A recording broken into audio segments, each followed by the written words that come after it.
teguriye hamwe na tena hawakuandalia mahali pamoja, ariko ijambo ry'Imana lakini neno la Mungu iza rifite intego yaryo, likija linakuja na kusudi. uko ryari rizi kuko gusenga Hivyo alikuwa anajua kwamba kuomba ari gukemura itwe, kwamba ni kilikuwa kidogo ndani yetu. Imana itwoherereza Mungu akatutumia kuvuga ngo batubwire amagambo yo gusenga, kuzungumza ili watuambie maneno ya kuomba. Umuhagarikizi wa nimugoroba, Msimamizi wa jioni naye ha ijambo rimwe yavuze, kunalo neno alisema, ariko yasomye, lakini alisoma, ariko hahe karavuga ngo, lakini mwisho wake ukasema, aravuga ngo nimwumvize umwuka ngubwire amatorero. Akasema sikieni yale Roho anaambia kanisa.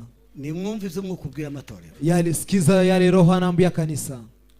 Bene data, amagambo ni menshi y'Imana azaza. Mandugu, maneno ya Mungu ambayo yanakuja ni mengi. Iyi Biblia irimwe amagambo menshi. Hii Biblia inayo maneno mengi. Iyo bakubwiye ngo uvuge ijambo ry'Imana, wakikwambia uzungumze neno la Mungu, uzutangirira muri Mwanzo, unaanzia katika kitabu cha Mwanzo, ugashika muri Ufunuo, unafika katika kitabu cha Ufunuo, ukabura ijambo uvuga, na unakosa neno la kuzungumza. ukavuga ngo ese ubwoko bw'Imana bwicaye hasi, unasema je, taifa la Mungu ambalo limeketi chini, uyu munsi nijugabura, siku ya leo mimi ndio nitakawapa neno, ndagaburiki, nitawapa nini?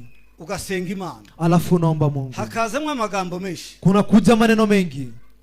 Na Imana imaze kumbwira ngo ambwire mvuge ijambo ry'Imana, Mungu alipomaliza kumwambia neno la Mungu, nasomya amagambo, alisoma maneno, ariko ngumva dahaje mu mutwe wanje, lakini akasikia haya kwa yanaingia kichwani mwake vizuri. Ariko mbwira Imana ngo sendagira guti, lakini akaambia Mungu nitafanyaje? Ariko numva mu mutima hajemo amagambo abiri, lakini akajisikia kwa roho kumekuja maneno mawili. Hazamwa ijambo tumaze gusomira ingiyi, ikakuja neno ambalo tumemaliza kulisoma. Hazamwa nini jambo kuvuga ngo tuvuge kugaruka kwa Yesu, akasema ikakuja na neno ya kusema kurudi kwa Yesu. Ariko mbwira Imana ngo sendagira guti, lakini akaambia Mungu nitafanyaje? Haya majambo yombi ndavugira icari mwe, haya maneno yote nitazungumzia mara moja. Ariko ijambo Imana duhaye ngo tuvuge ni iringi ry'umunsi, lakini neno ambayo Mungu amempa kuzungumzia ni hili la siku ya leo. Tuganira kuri uyu munsi, hili ndio tutazungumzia siku ya leo. Dushimye Imana, tunashukuru Mungu. Imana yatugiriye neza, Mungu ametutendea mema. Kubera kubw'imibiri, kwa sababu ya mwili, iyi mibiri twahawe, hii mili ambayo tulipewa iratugoye, tufanya wadhaifu. Twari tuzi ko twashobora guhagarara hanga mu Yesu, hatukuwa tunajua kwamba tungeweza kusimama hapa kwa siku zilizopita. Ariko ndashima Imana kuko Imana impaye umwanya, lakini nashukuru Mungu ambaye amempa muda kugira ngo muri uyu mwanya nivugire ijambo ryayo, ili kwa muda huu azungumzie neno hiyo. Imana ishimwe. Amen. Uyu munsi tutagiye kuri saza, tugiye siku ya leo, kabla tuende mbali kwa sababu ya muda umeyoyoma, ijambo ryacu turavuga ngo iwacu, neno letu tunazungumzia kwetu. Tuvuge ngo se abazaji iwacu bazaba bameze gute, tuseme watakaoenda nyumbani watakuwa nakaje. Haya majambo abiri tuvuga gusa turangiza, hayo maneno mawili ndio tutazungumzia tumalize. Iwacu ni hehe, kwetu ni wapi? Ese abazaji iwacu bazaba bameze bate? Je, watakaoenda kwetu watakuwa nafananaje? Dusomye amagambo y'Imana hano bavuze, tumesoma maneno ya Mungu hapa ambapo wamesoma, dusomeye hano hapa ambapo wamesoma. Paulo yaravuze ngo iwacu ni mwijuru, Paulo amesema lakini kwetu ni mbinguni, ngo niho dutegereje umukiza azava, hapo ndipo tunangoja mkombozi kutoka, ngo aza guhindura imibiri yacu, huyu ambaye atakayekuja kubadilisha miili yetu, wakayishushanya n'ubwiza bwe, na ataifananisha na ufalme wake. Dusubiye inyuma bukeya, tukirudi nyuma kidogo, dusanga uyu mugabo, tunampata mwanaume huyu yitwaga Sauli, alikuwa anaitwa Saul, yitwaga Sauli, alikuwa anaitwa Saul, yari umufarisayo mu Farisayo, alikuwa mfarisayo miongoni mwa Wafarisayo, yari yarigishijwe n'umugabo witwaga Gamaliyeli, alikuwa amefunzwa na mwanaume anaitwa Gamaliyeli, kandi Gamaliyeli, na tena huyu Gamaliyeli yari umwarimu ukomeye cyane, alikuwa mwalimu mkuu sana. Umuntu wigishwaga na Gamaliyeli, mtu yeyote ambaye alikuwa anafunzwa na Gamaliyeli yavaga mu umuntu ukomeye cyane, alikuwa anatoka akiwa mtu mkuu. yigisha Sauli, akamfunza huyu Saul, amaze amwigisha ijambo ry'amategeko, akamfunza neno la sheria, kuko Paulo yagenda agafata abantu bavaga ijambo ry'Imana, kwa sababu Paulo alikuwa anachukua watu ambao walikuwa wanazungumza neno la Mungu, abagabo n'abagore, wanaume kwa wanawake, akabajana muri prison, na alikuwa anaweka jela, akabajana muri prison, na alikuwa anaweka jela kubwo amategeko y'Abayuda, kwa sababu ya sheria za Wayuda. yari umufarisayo mu Farisayo, alikuwa mfarisayo miongoni mwa Wafarisayo, kandi yari umuntu ukomeye cyane, na tena alikuwa mtu mkuu. Akomeza gutyo, akaendelea hivyo hivyo. Buche kesho yake yaka abakuru inzandiko, akanyang'anya wakuu waraka, aragenda kubatambya ati mumbi inzandiko, akaenda kwa makuhani akasema nipeni waraka, ategira ngende Damasiko, alafu niende Damasiko, nije kuri abantu basenga Imana bafate n'abambaza ni Yerusalemu, niende kuangalia watu wanaoomba Mungu ni walete Yerusalemu, ati bafungwe baje mu gifungo, nao tutawafunga. atora inzira agenda ajanye n'abandi, akachukua njia akaenda. ngo agere mu nzira ataragera Damasiko. Alipofika njiani kabla ya kufika ngo Damasko, babona umuco urabatunguye, wakaonekana niwa na nuru ambayo ilikuwa ngo inaonekana, bikubita hasi, wakaanguka kifurifundi. ariko ngo bumva ngo Sauli Sauli undenganyiriza iki, Lakini wakasikia mtu anayesema Saul Saul, kwa nini unani? ngo bumvijwe ariko ntibabona umuntu. Wakasikia sauti lakini hawakuona mtu. Sauli ngo arahuma, Sauli akakuwa kipofu, ariko ngo ahumuke, lakini alipofungua macho, bareba arahebura. alipoangalia akakosa mtu. Ahoko turavuga twihuta, Hapo tunasema tukiharakisha, tuhatinda, hapo hatutakawia. ivuga mubura ngo ugende uje mu mudugudu, Ikamwambia uende kwa kijiji, aho ntibazokubwira ibyo uzakora. hapo ndipo tutakwambia cha kufanya. Aragenda ageze mu muhana, Akaenda, alipofika kijijini ngo hamara iminsi 3, akamaliza siku 3, ngo atarya atanywa. hakuwa na kula, hakuwa na Ariko kunywa. ngo hari umuntu umwe witwa Anania, Lakini kulikuwa na mtu mmoja alikuwa anaitwa Anania, ngo aragenda aramusengera, akaenda akamwombea. ngo amaze kumusengera, Baada ya kumwombea ngo arahumuka, akafunguka macho kandi ngo arabatizwa. na tena akabatizwa. Aho ngo niho yakiriye umwuka w'Imana. Hapo ndipo alipokea Roho Mtakatifu wa Amaze Mungu. kubakira umwuka w'Imana, Alipopokea Roho wa Mungu ahinduka Paulo. akabadilika na kuwa Paulo. Amaze kuba Paulo, Alipokuwa Paulo, umwuka w'Imana ngo uramujana, mwaka wa Mungu ukamwenda naye, umujana mu butayu ukatembea naye jangwani hariya muri Arabia, uko Arabia. ngo agira imyaka 3, Akamaliza miaka 3. ayo yigishwa n'Imana, Alikuwa anafunzwa na Mungu, amwigisha isomo ry'Imana. alikuwa anamfunza somo la Mungu. Amaze Paulo avamwo yahindutse, Baadaye Paulo akatoka akiwa amebadilika. amaze Paulo ngo umukozi w'Imana, Paulo akabadilika kuwa mtumishi wa Mungu, aba intumwa y'Imana. akawa mtume wa Mungu. Nibwo yavuze ngo jewe ngo ndi umwana w'icenda, Ndipo alisema mimi ni mtoto wa 9, kuko yabaye intumwa ya nyuma. kwa sababu alikuwa mtume wa mwisho. Ariko muri izi ntumwa zose zabaye, Lakini kwa hii mitume yote Paulo ilikuwa, no wanditse ibitabo 13, Paulo ndiye aliandika waraka 13, yandika ibitabo byinshi kuruta abandi bose. akaandika vitabu mingi kuliko wengine. Hariho ibitabo yagaye yandika muri zandiko ziwe, Kunazo vitabu alikuwa anaandika kwa hizi waraka zake, yandikiye ku muntu ku giti ciwe, alikuwa anaandikia mtu binafsi, izindi azandikira amatorero. zingine akaandikia kanisa. Nibwo yigisha amatorero, Ndipo alifunza kanisa. amaze kwigisha amatorero, Baada ya kufunza makanisa, ni hano twageze yigisha itorero ry'Ifilipi, ni hapa tumesoma alipokuwa anafunza kanisa la Filipi, aryigisha ijambo ry'Imana, akawafunza neno la Mungu, baramwumva. wakamsikiza. Agira no mu yandi matorero ko muza muyasoma. Akafika hadi kwa makanisa mengine ambayo mnasoma. Dufite umwanya mutoya, Sasa tunao muda abo mdogo. yandikiye Abakorinto, abaki bose murayazi, Aliwaandikia Wakorinto na wengine, aguma kubandikiye amatorero. akaenda Ariko kuandikia. bukeye Paulo Lakini kesho yake Paulo yavuga ijambo ry'Imana, alipokuwa anazungumza neno la Mungu, bene baba bashaka kumwica, mandugu zake wakataka kumuua, atesi bikanda hazara by'inzaduka n'ibiki, wakataka kumwambia haya ambayo analeta ni nini. ariko Abafilipi, Lakini wa Filipi, ikanisa ry'Ifilipi ngo rarikunda gacha, kanisa la Filipi alikuwa analipenda sana, kandi naryo ngo ryaramukunda. na tena ni kanisa lililokuwa anampenda Urwandiko pia. rw'Ifilipi Ni waraka wa Filipi yarwanditse ageze mu nzu y'imbohe, ambaye aliandika alipofika kuwa cyagihe mfungwa. yarafungiwe Filipi, Wakati alikuwa amefungwa huko Filipi, yarafungiwe i Roma. alikuwa amefungiwa Roma. Amaze gufungirwa i Roma, Alipofungiwa Roma, Abafilipi wa Filipi bohereza Pafrodito wakamtuma Pafrodito aja kumusura. akaenda kumtembelea. Amaze kuja kumusura, Alipoenda kumtembelea, nibwo yabandikiye ahangaha, ndipo aliwaandikia hapa, kuko uyu mwana w'Ifilipi kwa sababu kwa kijiji cha Filipi wari warubaswe n'Abaroma, ulikuwa umejengwa na Warumi, barawubaka pe barawuta. walikuwa wameujenga vizuri. Abaroma n'abantu bari bazi kubaka cyane, Warumi ni watu walikuwa wanajua kujenga bari sana, bazi kubaka cyane. walikuwa wanajua kujenga sana. Ntekereza ngo abagabo nienda barimo kubaka kino gihugu kino, Anafikiria wanaume wanajenga nchi hii, nienda barebeye ku Baroma. ni kama waliangalia kwa Warumi. Abaroma ngo abantu bari bazi kubaka, Warumi ni watu walikuwa wanajua kujenga. uyu muhana w'Ifilipi ngo barawubaka cyane, Kijiji hiki cha Filipi wakajenga sana, bamaze ngo barawutaka cyane, alafu wakaipendeza. bamaze kuutaka, Walipoirembesha, abantu b'Ifilipi watu wa Filipi ngo bakubita amaso gutya, walipokuwa wanaitazama, bati wacu Filipi, walikuwa wanasema kwetu Filipi, bati wacu Filipi. walikuwa wanasema kwetu Filipi. Ariko Paulo Lakini Paulo ashaka kubabwira akataka kuambia, atahasi wacu, akataka kuambia hapa si ashaka kwetu, kubabwira atahasi wacu. akataka kuambia hapa si kwetu. Nubwo muri mu mazu y'amagorofa, Hata kama mko kwa nyumba za nubwo magorofa, mu mazu ameze neza, hata kama mko vizuri, atari ko hasi wacu. akamwambia lakini hapa si kwetu. Ibwabwiye ngo iwacu uri mu ijuru, Ndipo aliwaandikia akamwambia kwetu ni mbinguni, ngo niyo dutegereje umukiza azaza, ndipo tunangoja mkombozi kutoka. ngo azaza guhindura imibiri yacu, Hapo ndipo atakuja kubadilisha miili yetu bakayishushanya n'ubwiza bwe. na ataifananisha na utukufu wa mbingu. Sifa kwa Mungu. Amen.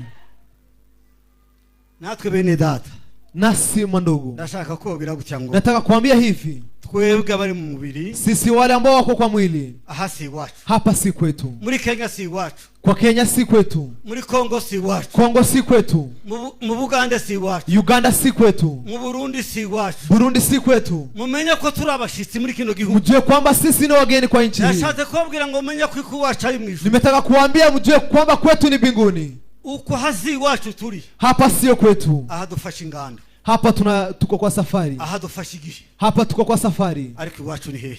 Lakini kwetu ni wapi? Uzugenda Ukunatembea, nubwo wumva ukomeye, hata ukijisi kwamba uko imara, umeze gutya, hata kama unajisi kwa hivyo, ariko uzuvuga ngo aha si iwacu, lakini ukunasema hapa si kwetu. ariko uzuvuga ngo iwacu ni mu ijuru. Ukunasema kwetu ni mbinguni.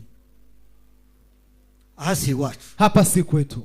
iwacu ni mu ijuru. Kwetu ni mbinguni. Aho mundo utegereje umukiza kwa Hapo ndio tunangoja mkombozi abandi bari kutoka. mu kugenda ukudakwiye, Watu wanaenda isivyostahili. abandi bagakora ibidakwiye, Watu wanatenda isivyostahili. ariko bakagira ngo aha ni iwacu. Na wanadhani hapa ni kwetu. Dufite aho tuzoja bene data, Tunao mahali ambapo tutakaoenda mandugu. dufite aho tuzoja iwacu. Tunao mahali ambapo tutaenda mandugu. Reka mbabwire abazoja iwacu ko bazaba bameze, Wacha niwaambie watakaoenda nyumbani watakavyokuwa. abazoja iwacu ko bazaba bameze, Wale watakavyoenda nyumbani watakavyokuwa. abazoja iwacu ko bazaba bameze. Wale ambao wataenda kwetu vile watakavyokuwa.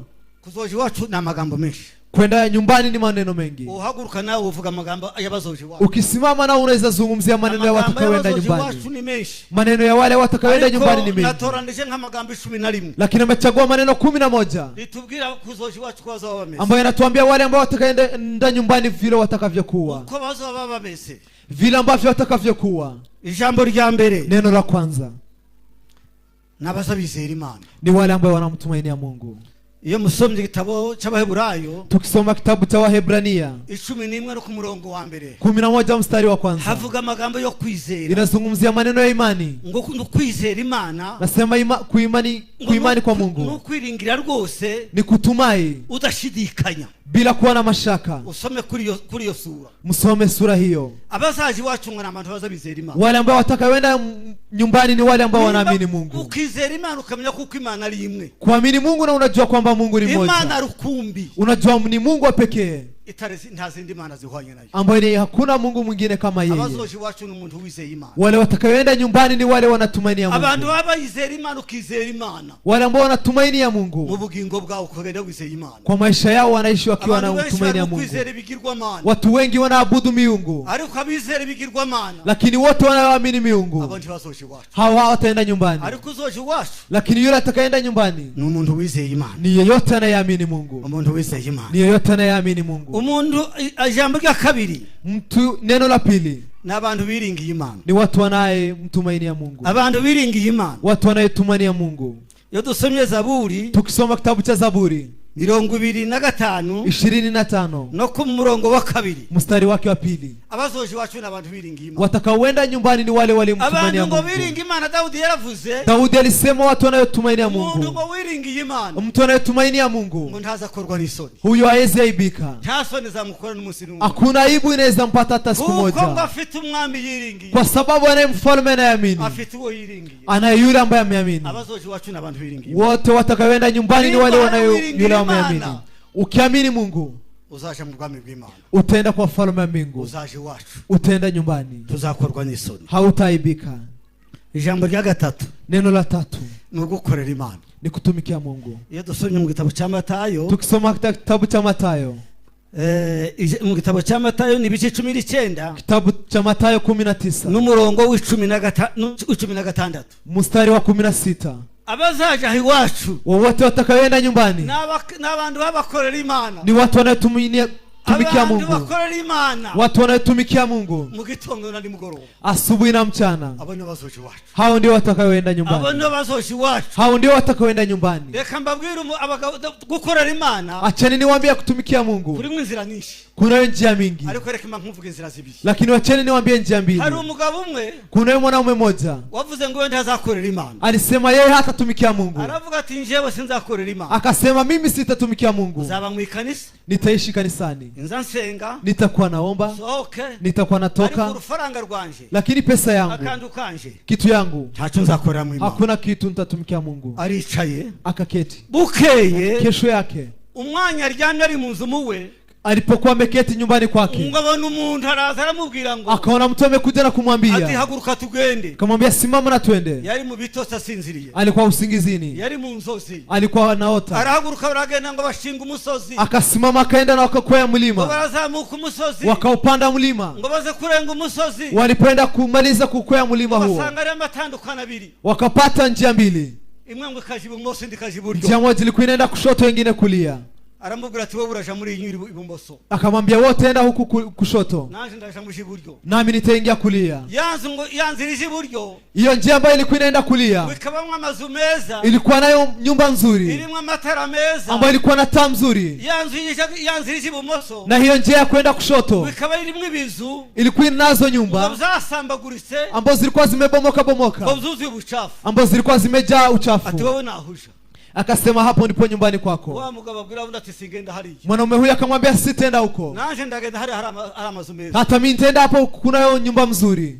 undara mugatoya ni hari yusha. Mwingine akamwambia hapana, hapo ndipo utaenda. Undatoya naje ndaje hariya. Mwingine akamwambia la, utaenda huko. Aramubwira ati se ndiwanze gukorera Imana. Akamwambia sulikata kutumikia Mungu. Muri ya mazu hazoja bakorera Imana. Pale kutenda wale wamtumikia Mungu. Abatakora Imana bazoja hariya. Na wasiomtumikia Mungu ataenda hapo kushoto. Wa mugabo ngo yitera hejuru. Mwanaume huyu akaamka. Yitera hejuru yakubita urugi itahanze. Akaamka akafungua mlango akaenda nje. Umugore atumugabo arasaze. Bibi akasema mwanaume amekuwa mgoroki. Aramukurikiye. Akamfuata. Ngo ashikira mgatese wabaye gute. Alipofika akamwambia kumendaje?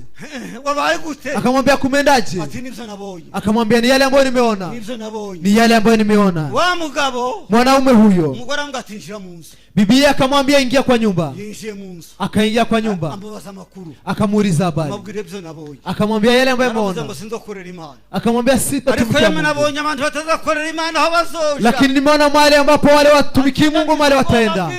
Akakuwa na uoga mingi. Uwo mugabo ngo yohereje inka zibiri mu isoko. Mwanaume huyu akatuma ng'ombe mbili sokoni. Kandi ngo yari umucuruzi. Na tena alikuwa muuzaji. Bozize amavuga ati ngaho nimushikira bikanisa. Zilipokuja kapewa kanisani. Akasema ndio hii nimeanza kutumikia Mungu. Akakumbuka kwamba ataenda nyumbani. Akakumbuka kwetu ni pazuri. Akakumbuka kwetu ni pazuri. Acha niwaambie mwanaume mwingine. Mwanaume mwingine ngo yanga gutanga ishashumi, akakataa kupeana fungu la 10. ngo ntiyatanga ishashumi, hakuwa anapeana fungu la 10, ariko agasenga Imana, lakini alikuwa anaomba Mungu. kandi ngo akigisha ishashumi, na tena alikuwa anafunza juu ya fungu la 10. ngo bucimandira mubwira ngo kesho yake Mungu akamwambia umanuke, uteremke. yaravuye mu Minembwe, alikuwa ametoka Minembwe. umanuke uje hantu uteremke, hitwa ngo ni Karunja. uteremke na uende mahali kunaitwa Karunja. Nepfo ibaraka bayibasho barahazi, ni chini ya baraka, wengi wanapajua.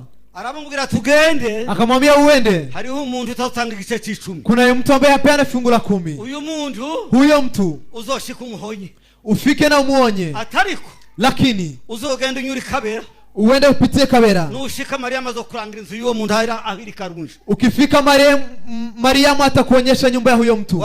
Amugabara manuka, huyo mtu akateremka, avuye Minembwe ariki Kabera, akatoka Minembwe mpaka Kabera. ashika kwa Mariamu, alipofika kwa Mariamu amabwiye makuru, akamwambia habari. Mariamu aramubwira ati kweli, Mariamu akamwambia ndio, Imana yakweretse, yakubwiye, Mungu amekuonyesha na amekwambia, yakubwiye wasenze Imana yakubwiye, umeomba na Mungu amekwambia. atari kuwo muntu, akamwambia lakini mtu huyo ntari hano, hayuko mahali hapa, ari mu Minembwe, ako Minembwe. none ugenda usubire mu Minembwe, kwa hivyo rudi Minembwe, uwo muntu ni hari, mtu huyo ndipo alipo. nushika ku rusengero iwanyu, ukifika kanisani kwenu, uzoshika uhagarare ku rusengero, ufike usimame kanisani, umuryango rusengero ngo hariya, kwa mlango wa kanisa, mu kuboko kw'ibumoso, kwa mkono wa kushoto, uzoharura amazu, uhesabu nyumba. nugera ku nzu y'icumi, ukifika kwa nyumba ya 10, uwo muntu uzomuhonye ntatanga icacumi, mtu huyo umuonye hapeani fungu la 10. bamugabara zamutse, mtu huyo akapanda, aragenda, akaenda. washiki wabo, alipofika kwao no ku rusengero, mpaka kwa kanisa, akoze kurya bamubwiye, akafanya alivyoagizwa, araharuye, akahesabu, akahesabu, wagera ku nzu y'icumi. alipofika kwa nyumba ya 10, asanga ni inzu yiwe, akapata ni nyumba yake. akasema hii ni nini niliyopata? arakinguye ngo arinjiye, akafungua akaingia. yinjiye ngabone kugisika gutya, alipoingia akapata kwa mlango yake, akaona kioo kirimu ifoto yiwe ambacho kinayo picha yake. aravuga ati ninje utawutanga icacumi, akasema ndimi ambaye sipeani fungu la 10. akasema tangu siku ya leo nitakuwa napeana fungu la 10. Watu watakuwa wanaenda nyumbani ni wale wanatumikia Mungu. Wale watakaoenda nyumbani mbinguni ni wale wanatumikia Mungu. Wale ambao wamtumikia wataenda nyumbani. Kutumikia Mungu. Kutumikia Mungu. Ijambo rya 4. Neno la 4. Ijambo rya 4 ni gusenga Imana. Neno la 4 ni kuomba Mungu. Ni gusenga Imana. Ni kuomba Mungu. Abazoji wacu ni gusenga Imana. Watakaoenda kwetu ni wale wanaomba Mungu. Paulo yandikiye Abatesalonike ba 2. Paulo aliwaandikia Watesalonike wa 2. 5:17. 6:17. Arababwira ngo musenga ubudasiba. Akawaambia ombeni kila siku. Abazaji wacu na abasenga ubudasiba. Wale ambao watakaenda mbinguni ni wale ambao wanaomba kila mara. Ni wale wanaomba siku zote. Hao ndio wataenda nyumbani. Hao ndio wataenda nyumbani. Lakini wote hawaombi Mungu, hawataenda mbinguni. Watakaoenda ni wale wanaomba Mungu. Neno la 5. Ni wale ambao ni watakatifu. Ni Mathayo 6. Mathayo ni 6 na 33 na 33. Aravuga ngo inasema mubanze mushaka ubwami bw'Imana, tafuteni ufalme wa mbingu ngo no gukiranuka na kuwa watakatifu, ibindi byose nzobibongerera, na mengine yote mtaongezewa. Abazaji wacu n'abantu bagenda bakiranuka. Watakaoenda nyumbani ni wale watakatifu, wale ambao wanatumainia Mungu. Ese mwene data kurakiranukira Imana. Je, ndugu unatumikia Mungu ipasavyo? Abantu babakiranuka kwa Mungu nanisho. Wale ambao wanatumainia Mungu asubuhi na mchana, bakiranuka mu byo bavuga, wanakuwa watakatifu kwa yale wanazungumza, bakiranuka mu byo bakora, wanakuwa watakatifu kwa yale wanatenda. Hao ndio wataenda nyumbani. Abantu bazakiranuka, watu ambao wanakuwa watakatifu, abantu bazabakiranuka, watu ambao wanakuwa watakatifu. Abazaji wacu ijambo rya 7, watakaoenda nyumbani neno la 7, ijambo rya 6, neno la 6. Ni mu gitabo cy'Abakorinto, ni kitabu cy'Abakorinto ni 4 ni 13 ni 13 no ku murongo wa mbere na mstari wa kwanza. Abazoji wacu munabagirira urukundo, watakaoenda nyumbani ni wale wanapenda. Paulo arabwira abantu b'Ikorinto, Paulo akawaambia watu wa Korinto, ngo nubwo mwavuga indimi z'abantu, akasema hata kama mnaweza zungumza ndimi za watu, ngo ariko ntimugirire urukundo, msikuwe na upendo, ngo ntacyo vyomara. Akawaambia yote ni bure, ngo nubwo notanga ivyanje byose, akasema hata nikitoa yangu yote ngabiha bakene na ninawapa maskini, ngo ariko ndafite urukundo, na nisipokuwa na upendo, ngo ntacyo vyomarira. Akasema yote ni bure, ngo nubwo nobwira umusozi, akasema hata nikiwaambia mlima utoke mahali na nisipo na upendo, akasema hayo ni bure. Akasema upendo unavumilia, akasema upendo unatenda mema. Watakaoenda nyumbani ni wale wana upendo, ni wale wanatenda mema. Upendo ni wa kutenda mema, wale na upendo wanatenda mema. Watakaoenda nyumbani ni wale walio na upendo, walio na upendo. Hao ndio watenda nyumbani. Ijambo rya 7, neno la 7, ni abantu bacha birinda, ni watu wanaojilinda. Imigani 4, Methali 4 na 23 na 23. Haravuga ngo rinda umutima wawe, inasema linda moyo wako, nguruti ibindi byose birindwa, kulinda mambo yengine yote kulindwa, kwa sababu ndipo ya uhai inatoka. Watu watakaoenda nyumbani ni watu wa kujilinda, ni watu wa kulinda mioyo yao. Je, unalinda moyo wako? Je, unaulinda moyo wako? Ulinde moyo wako.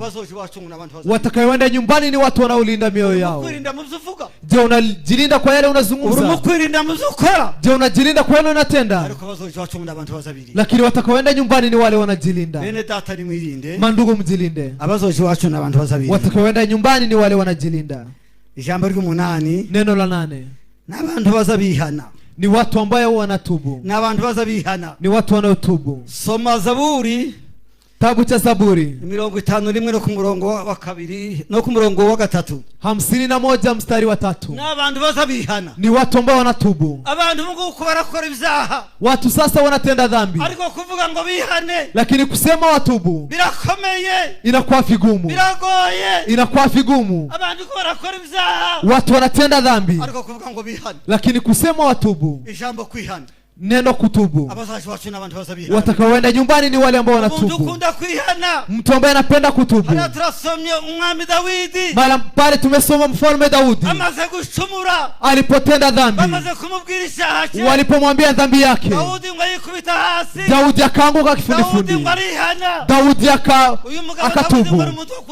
Huyu mwanaume Daudi alikuwa anapenda kutubu. Watakaoenda mbinguni ni wale wanatubu. Wakristo ambao hawatubu wanafanya dhambi lakini hawezi tubu. Watu wanatenda dhambi lakini kutubu imewashinda. Lakini yoyote asiyotubu hataenda kwetu. Lakini yoyote atakayeenda nyumbani ni mtu ambaye anatubu, na mtu anatoa, unatoa, unafuta, unafuta.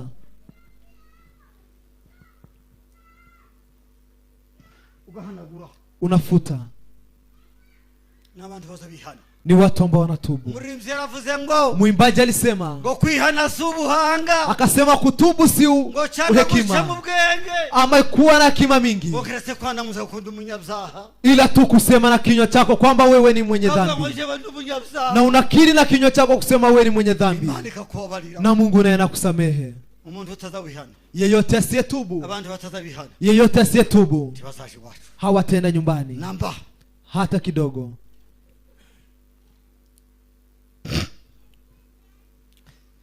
Ijambo ry'icenda, neno la 9, n'abantu baza bihangana, ni watu wanaovumilia.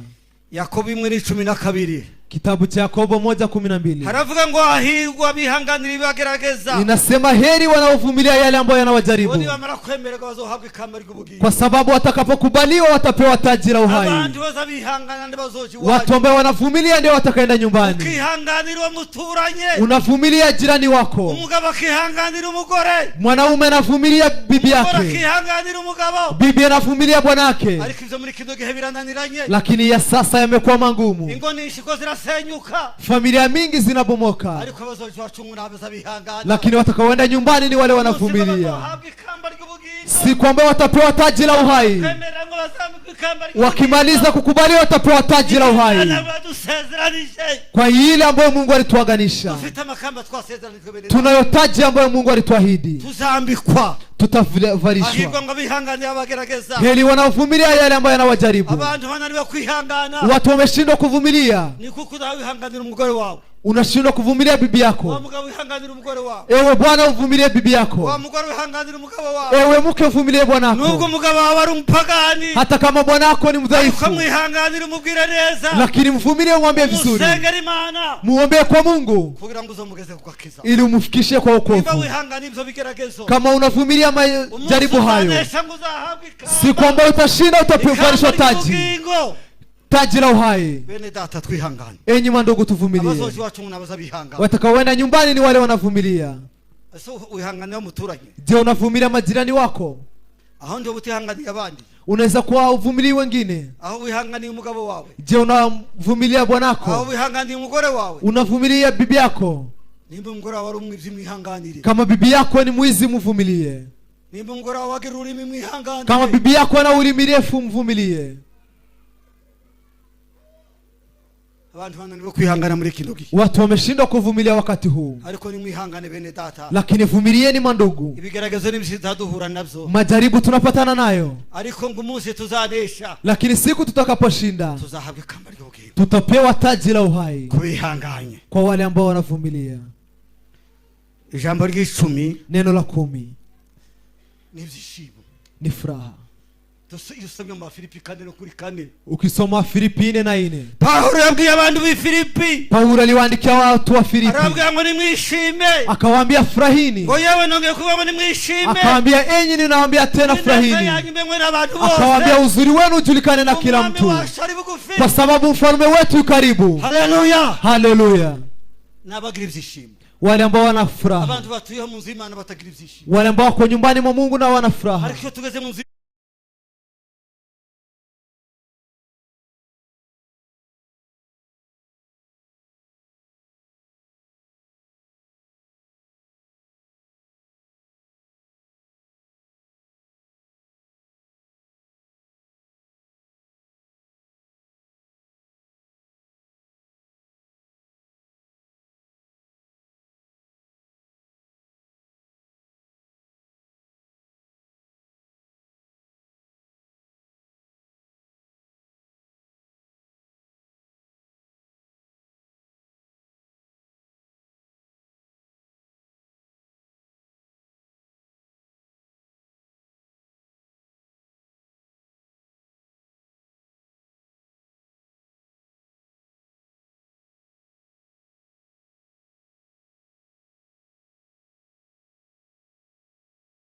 Tulipewa wokovu kwa bure. Nikuki mutokwishimira ko gakiza. Sababu gani hatuwezi furahia huo wokovu? Abantu ugasanga baza binja mu rusengero rw'Imana. Unapata watu wanaingia kwa kanisa la Mungu. Bagasanga baje batonganye. Wanakuja ni kana kwamba ni watu wamekosana.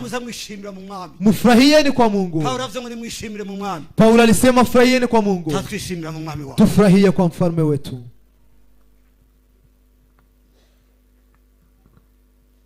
Jambo rya 11. Neno la 11. Ni Mathayo, ni kitabu cha Mathayo 6:14. 6:14. Nukubabarira. Ni kusamehe. Abazoji wacu n'abantu bazababarira. Wanaoenda nyumbani ni wale ambao wanasamehe. Ikigihe turimwo, wakati tuliomo, abantu benshi ndi bari mu kubabarira. Watu wengi hawasamehe. Umuntu akagira dosi kuwundi. Watu wengi wanaangaliana vibaya. Ariko Imana dushaka ni ukubabarira. Lakini mapenzi ya Mungu juu yetu ni kusamehe. Abantu benshi ndi bazababarira. Watu wengi hawasamehe. Akaga batongana n'uwundi, akikosana na mwenzake, akaza akamwambia ati mbabarira. Anakuja anamwambia nisamehe. Akavuga ati ndakubabariye. Anasema nimekusamehe. Ariko nyuma yao akaza genda avuga ngo njewe uri nyanaka. Lakini anasema kesho yake huyo ndugu, ntubababariye.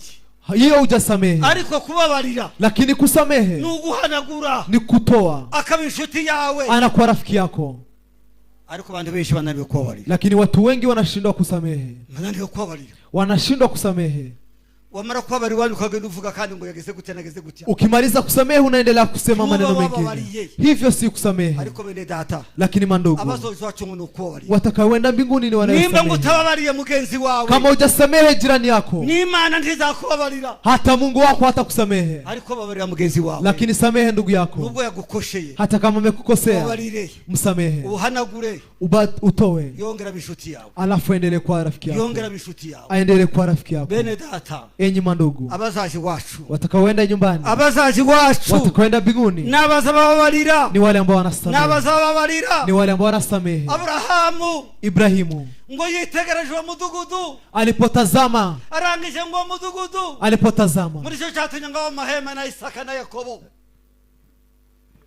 ndicho cyatumye ngo mahema na Isaka na Yakobo, amahema, ndipo alitengeneza hema ngo yibera ngaho, akaishi mahali hapo. Tiyara Abrahamu ndirabuze ibindi zo kubakisha. Abrahamu hakuwa amekosa mengine ya kujenga. Ariko yitegereje umudugudu Imana, lakini alipotazama kijiji Mungu yareba umudugudu tuzojamwo, akatazama kijiji tutakapoenda, ngo abona kwa mutuzu twibitunda, akaona nyumba ndogo ndogo. Bene data, mandugu, abitegereje umudugudu Imana batsikawure, waliotazama kijiji Mungu aliojenga, abo ni bazoshi wacu, hao ndio watakaenda nyumbani. Mwisi ndaho dunia hakuna, dunia hakuna. Mwijuru ngo nihi wabo wabizera, mbinguni ndipo nyumbani pa watakatifu.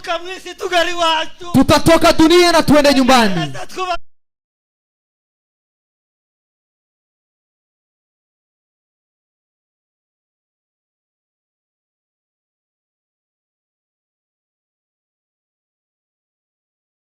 Haleluya. Alitengeneza na usafi tujaiona. Mwimbaji aliimba akasema hakuna hata duniani. Duniani hakuna. Akasema mbinguni ndipo nyumbani kwa watakatifu. Akasema tutahama tuende mbinguni. Hapo ndipo tulijengewa na mkombozi. Tulijengewa na Mungu mahali tutakapoishi. Hapo ndipo tutaenda kuishi mandugu. Je, unatamani kuishi mahali hapo? Unatamani kuishi mahali hapo? Unatamani kuishi mahali hapo? Ico gihugu tuzabamo. Nchi hiyo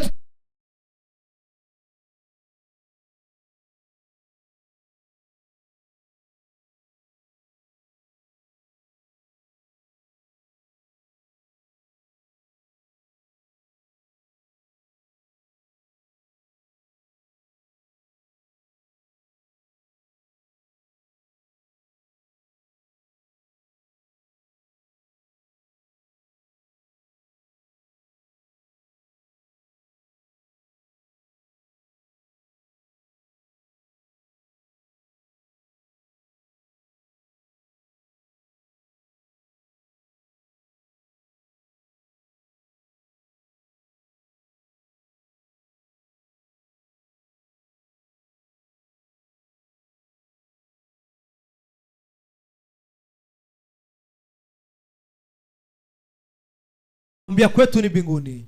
uyu munsi nashatse kubabwira mbabwire ngo wacu ni mu ijuru. Siku ya leo natamani kuambia kwetu ni mbinguni. Ariko gasi bose. Lakini sio wote. Abakora ibyaha ntibazoje iwacu. Wanaotenda dhambi hawatenda kwetu. Abanyabyaha bose ntibazoje iwacu. Wenye dhambi wote watenda kwetu. Abazoje muri Gehenna. Hao wote watenda Gehenna. Abazohekengera imva zamenyo buri gihe. Mahali ambapo wataenda ni Gehenna. Abazobabarizwa iteka ryose. Watakapohuzunishwa kila mara. Ariko ngo bihingiye Imana. Lakini wale watakatifu wa Mungu abakoreye Imana wanaotumikia Mungu umunsi umwe siku moja bashinja mu bwami bw'Imana wataingia kwa falme ya mbinguni. Kubana na Yesu. Wataenda kuishi na Yesu. Wabishana na Yesu. Watakaa na Yesu. Oh haleluya. Haleluya. Oh haleluya. Haleluya. Icyo gihugu ni cyiza bene data. Hiyo nchi ni mzuri mandugu. Icyo gihugu twifuza kuzakijamo. Hiyo nchi tutamani kuingia. Kidushukwe nisi. Tusidanganywe na ulimwengu. Nibza kanya gatoya. Ni wa muda mdogo. Reka mbabwire iri jambo. Acheni niwaambie neno hili. Hii Biblia. Ubuko barayihindura. Kwa sasa wanaibadilisha. Bamaze kuyikura mu bitabo 4. Wamemaliza kutoa vitabu 4. Bakuye mu gitabo cha Ufunuo. Wametoa kitabu cha Ufunuo. Bakura mu gitabo cha Danieli. Wametoa kitabu cha Danieli. Bakura mu gitabo cha Matayo. Wametoa kitabu cha Matayo. Bakura mu gitabo cha Wathesalonike. Wametoa kitabu cha Wathesalonike. Amagambo avuga kugaruka kwa Yesu. Maneno yanazungumzia kurudi kwa Yesu. Kutera abantu ubwoba bababwira kugaruka kwa Yesu. Wanaogopesha watu kurudisha kwa sema kurudi kwa Yesu. Sinzi ibyo bahashiramo. Sijui yale ambayo wanaweka. Ariko bene data. Lakini mandugu, tutegereze kujiwacu. Tungoje kwenda nyumbani. Tureke kuwa muri iyi si datubona. Hii dunia ambayo tunaiona kuradushuka. Inatudanganya. Iyi si rimwe ibishuko byinshi bigenda bidushuka. Hii dunia iko na mambo mengi ya kutudanganya. Tubuza kuzoja muri ico gihugu. Ambayo yanatukataza kwenda kwa nchi hii. Bizatubuza kujiwacu. Ambayo yatatukataza kwenda kwa nyumbani. Hari ibindi babidushuka bihenda amaso. Kuna mengine yanatudanganya kwa macho. Bihaye bidushuka. Yanatudanganya. Ariko bene data. Lakini mandugu, nimuviyo. Tokeni huko. Nimuve muri hisi. Tokeni kwa hii dunia. Tuyirimo. Tuko ndani. Ariko kuntekerezo. Lakini kwa mafikira. Kumikorere. Kwa matendo. Tuyivemo. Tuitoke. Dutekereze igihugu tuzoja. Tufikirie nchi tutakayoenda. Icabera bazacha kubashamo. Mahali ambapo watakatifu wataenda kuishi. Kandi gasi bose bazakishamo. Na tena sio wote watakaoenda. Kizajamwo. Kutaingiwa. Wale ambao wanaifanya. Abaheba gishaka kumanywa na nijoro. Wale ambao wanaitafuta asubuhi na mchana. Ndio bazaja muri ico gihugu. Ndio wataenda kwa nchi hiyo. Ndio bazaja muri ico gihugu. Ndio wataenda kwa nchi hiyo. Ese wewe uzaja he? Je, wewe utaenda wapi? Nimbo habanga kugikorera. Kama unakataa kuitumikia. Nimbo haugenda ukundi. Kama unaenda isiyo sawa. Nimbo haugenda kinyoka. Kama unaenda njia zisizo sawa. Uti ntibambona. Unasema hawanioni. Ntibambona. Unasema hawanioni. Ariko Imana kwira kubona. Lakini Mungu anakuona. Ijisho ry'Imana kwira kubona. Macho ya Mungu yanakuona. Ariko bene data. Lakini mandugu, reka gutinya abantu. Acha kuogopa watu. Nimba ugiye mu cyaro ntugatinya abantu. Kama umeenda ushago usiogope watu. Ngo ntabambona. Usiseme hakuna mtu anakuona. Ariko uzutinya Imana. Lakini uogope Mungu. Uzutinya Imana. Ukunaogopa Mungu. Ngo abe nubwo woje mu nzu yawe. Hata kama uende nyumba yako. Mbuga kinga ibyumba byose. Unafunga. Ariko ngo ijisho ry'Imana ririho. Lakini macho ya Mungu yanakuona. Korera buri byo hakora. Inaona yale ambayo natenda. Korera buri byo mpaye nkora. Inaona yale natenda. Nimureke gutinya abantu. Acheni kuogopa watu. Uzutinya Imana. Uogope Mungu. Nugaragara utinya Imana. Ukifika mahali uogope Mungu. Kumwe ni Imana. Popote ufika hapo uogope Mungu. Ureke kuvuga ngo nyanda kandi turi kumwe. Usiseme ndugu fulani hatuko naye. Uti asigara kandi somera ho gakeya. Useme acha nikunywa kidogo hatuoni. Tugeze mu gihe gikomeye bene data. Tumefika kwa nyakati mgumu ndugu. Tugeze mu gihe gikomeye. Tumefika kwa nyakati ngumu. Mu gihe cyo gusenga Imana. Kwa wakati wa kuomba Mungu. Nini yengari ko batubwiye ngo dusenge Imana. Jumapili walituambia tuombe Mungu. Nukuri gihe tugiye gusenga Imana. Kwa kweli tujifunze kuomba Mungu.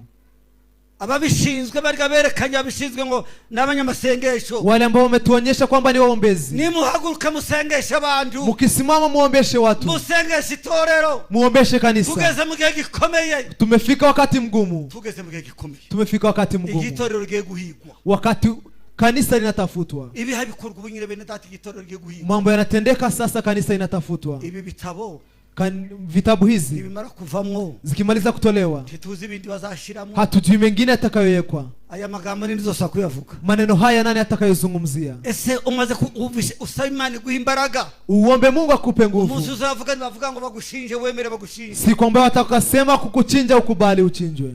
Paulo Paulo amaze guhinduka alipobadilika. Paulo alipomaliza kuongea injili, alipokuwa amefungiwa Roma, ndipo alikofia, aliangukia kwa injili bora, akishuhudia Yesu vile alivyo. Hapo ndipo alikufia, lakini akakufa kwa sababu ya injili. Mandugu, tutaangamia kwa injili, tutakufa kwa sababu ya Ukristo. Je, umeimarika? Je, umeimarika? Lakini tunao muda kuomba Mungu ili tuendelee. Tuombe Mungu naye atupe nguvu. Tuombe Mungu naye Mungu atupe nguvu. Atujaze nguvu, tuwe imariki, tuwe wanaume wa kweli. Kwetu ni mbinguni. Kwetu ni mbinguni. Ndipo tunangoja mkombozi kutoka, atakayebadilisha miili hii na ataifananisha na utukufu wake. Hii miili ni ya duniani, lakini miili ya mbinguni sio hivi inavyofanana. Tutavalishwa miili mingine isiyofanana na hii. Itavalishwa wale ambao walitumikia. Watakaoenda mbinguni ni waliotendea kazi, ni wale walitendea kazi mbingu. Je, umetendea mbingu? Wanaweza kuwa nasema tendea Mungu na unasema hapana. Umesema mwanaume huyo vile kulienda. Wengi ndivyo kutakavyoenda. Wengi ndivyo kutakavyoenda. Lakini mandugu, tusitamani iende hivyo. Tunatumai kwamba sisi sote, wanaume na wanawake, vijana au wasichana kwa wavulana, tuombe Mungu atusaidie tuende mbinguni. Tuende kwa nchi hiyo. Tuende kuishi kwa hiyo nchi mzuri. Ni nchi mzuri ambayo haina njaa. Umaskini huu ambao umaskini huu tutapata